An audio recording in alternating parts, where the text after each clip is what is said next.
Hi, this is Rabbi Jeremy Lawrence from the Great Synagogue in Sydney. The former Sephardi chief rabbi of Israel, Rav Ovadia Yosef, writes that we call the Shabbat before Pesach Shabbat HaGadol, the Great Shabbat, because on this Shabbat the rabbi delivers a great sermon, an enormous sermon. He writes, on this Shabbat people come to shul knowing, expecting that the rabbi will give a drasha, a lengthy one, extending beyond midday, extending almost to the time for mincha. It'll be involved and it'll be complex. For on this Shabbat the rabbi must speak about biur chametz, the disposal of chametz, about shmirat hamatzot, the guarding of the matzah, about the laws of Yom Tov and Chol HaMoed, the festive days and the intermediate days, about the conduct of the Seder service, and about the greatness of God. It'll be a lengthy drasha, he writes, but people come, shemachshav lo yishma'u, for if they don't hear it now, ematai, when will they hear it?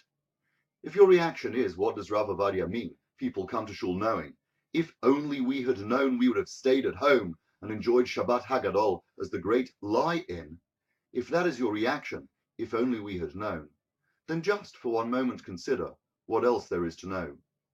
It is, after all, the opinion of many commentators that when we talk about biur chametz, destroying the leaven, and shmirat hamatzah, guarding the unleavened bread, making sure that it doesn't rise, that we must understand these terms on a symbolic level. We must get rid of our own inflated views, our puffs, enlargements, self-aggrandizement, and elevated egos. We must rid ourselves of selfishness, the fact that we are larger than life, oh so clever in our own eyes. Biur chametz. What is important? It is the shmirat hamatzah, the painstaking care to guarantee the basics, the integrity of the core ingredients, the nitty-gritty.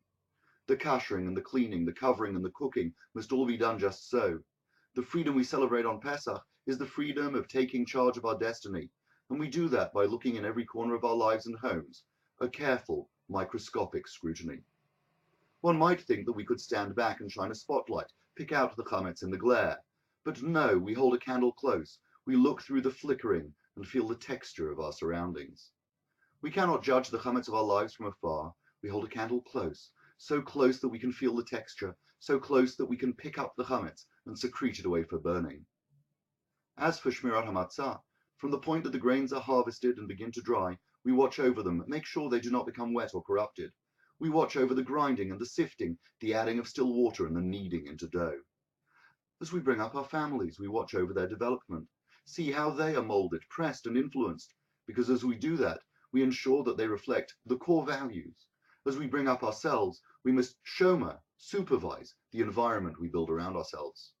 If we don't, we rise this way and that, maybe a little, maybe a lot, but if we don't watch, or perhaps we don't even know what we're watching for, then we won't be kosher for Pesach.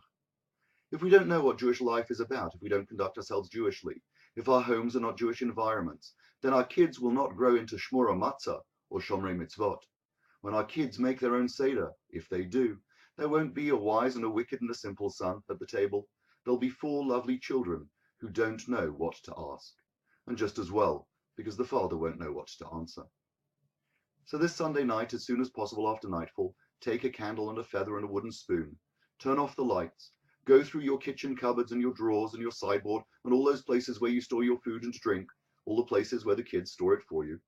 Go through your car and your pockets and your briefcase, the picnic hamper under the sofa cushions, and look really carefully.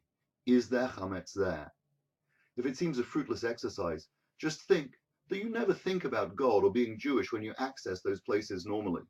Just think how much room there is to be Jewish in all those areas you let the chametz in, but that God never gets to touch. Correctly, you shouldn't talk during the search, nor distract yourself. You should peer in close. Spiritually and physically, we can never spend next year in Jerusalem if we spend Seder night without any real intention to leave Egypt, if we leave the personal chametz to rise, and we aren't shomer our mitzvahs or our matzahs. This is Rabbi Jeremy Lawrence from the Great Synagogue in Sydney, wishing you a Shabbat Shalom and a Chag Kasher L'Sameach.